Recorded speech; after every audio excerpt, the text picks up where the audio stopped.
Schioppettino, c'est un cépage italien qui nous vient de la région du Frioul. On est donc dans le nord-est du pays, à la frontière slovène. Et ici, non loin de Trieste, eh bien, le domaine La Magnolia cultive ce cépage sur l'appellation Trevenezie. Alors le Schioppettino, c'est un cépage super intéressant, peu connu, mais comme souvent, comme beaucoup de cépages italiens. Et on va le découvrir ensemble, ça vaut vraiment le coup. Alors au niveau de la robe, tout d'abord, c'est pas très profond, c'est presque une couleur de pinot noir, donc une intensité faible à moyenne. Ici, c'est encore un millésime très jeune, donc des reflets un petit peu violacés. Le nez est super intéressant parce que on a une aromatique ultra dominée par le côté poivré. Donc si vous aimez ça, c'est vraiment un régal parce que souvent les épices, le poivre, c'est vraiment une marque de la Syrah et il n'y a pas 36 autres cépages qui développent ça. Mais ici, le Schioppettino, c'est vraiment ça. On a des touches de poivre blanc, de poivre vert. C'est assez bluffant. Alors bien entendu, il y a du fruit rouge, il y a un côté framboise, il y a un côté cerise, il y a une touche un peu fruit noir, un petit peu cassis, mais au-delà de ça, c'est vraiment le côté épicé qui interpelle et qui est super plaisant en fait. Il faut vraiment l'aérer et ça donne des touches un peu poivrées. Moi j'aime beaucoup les poivres et c'est vraiment très très agréable. Alors voyons en bouche.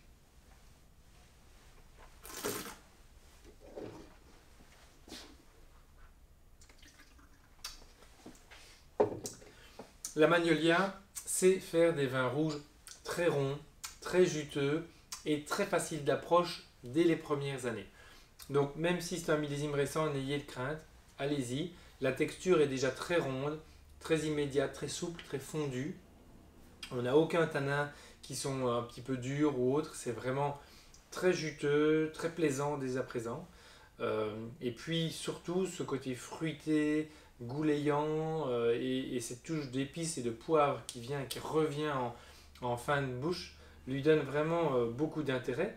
Donc parce qu'il est peu tannique, ça fait certainement un très bon choix avec les viandes blanches. On pense bien entendu aux volailles, aux viandes de lapin également, à tout ce qui est pintado, aux, à la viande de poularde, aux cailles également, souvent préparées avec un petit peu de fruits, ça peut être intéressant aussi, aux dindes bien entendu. Donc voilà, toute une série de viandes qui ont une chair avec une chair qui ne soit pas trop parfumée, trop fort, car c'est un vin qui est de puissance moyenne. C'est pas très très puissant, c'est pas très corsé, il n'y a pas énormément d'alcool, il n'y a pas énormément de tanin. Donc on est vraiment sur un vin rouge rond, souple et avec cette petit rappel épicé qui est vraiment très très agréable. Voilà, donc n'hésitez pas à belle découverte avec ce cépage Schioppettino, cépage indigène, cépage propre à la région du Frioul. Bonne découverte.